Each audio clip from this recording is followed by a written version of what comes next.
Hi, today we're reading from the Jesus Storybook Bible, which is written by Sally Lloyd Jones.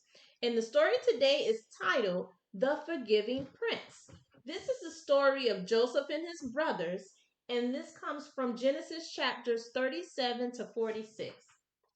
Jacob had 12 sons, but of all of his sons, Joseph was his favorite. One day, Jacob gave Joseph a splendid new robe. It was beautiful and rich with all the colors of the rainbow, but it made Joseph's brothers jealous. They wanted rich rainbow robes too. Then, to make matters worse, Joseph kept on having these special dreams. He would tell his brothers, I dreamed I was the greatest. I was king, Joseph told his brothers, and you all will bow down to me. Now I'm sure you know, even if Joseph didn't, that telling your brothers things like this isn't a very good idea. Joseph's brothers hated him even more. They wanted to kill Joseph and his dreams. And one day, that's exactly what they tried to do. They tore Joseph's rainbow robe off him and sold him to slave traders for 20 pieces of silver. The traders took Joseph to Egypt and made him into a slave. The brothers went home and told their father that Joseph was dead. That's the end of that dreamer, they thought. But they were wrong. God had a magnificent dream for Joseph's life, and even when it looked like everything had gone wrong, God would use it all to help make the dream come true. God would use everything that was happening to Joseph to do something good. Meanwhile, though, things were not looking good for Joseph in Egypt. He was far from home and away from his dad. Then he got blamed for something he didn't do. And even though he had done nothing wrong, he was punished and thrown in jail. But God had not left Joseph. One night, Pharaoh, the king of Egypt, had a scary dream about thin cows gobbling up fat cows. What on earth did it mean? He didn't know. But Joseph was a dream expert, so Pharaoh sent for him. It means a famine is coming, Joseph explained. There won't be enough food.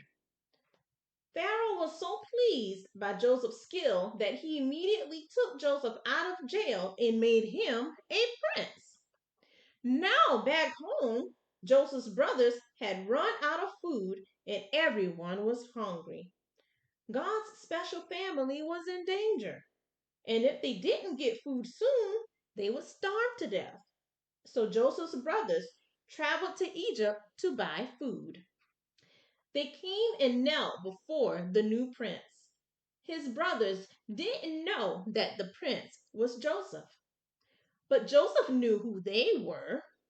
Joseph's dream, the one about his brothers bowing down to him, was coming true. It's me, Joseph cried.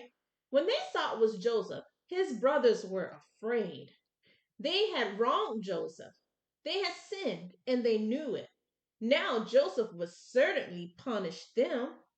But Joseph looked at his brothers and his eyes filled with tears. Even though his brothers had hurt him and hated him and wanted him dead, in spite of everything, he couldn't stop loving them. His heart, which they had broken, filled up with love, and Joseph forgave them. Joseph threw his arms around them. Don't be afraid, he said.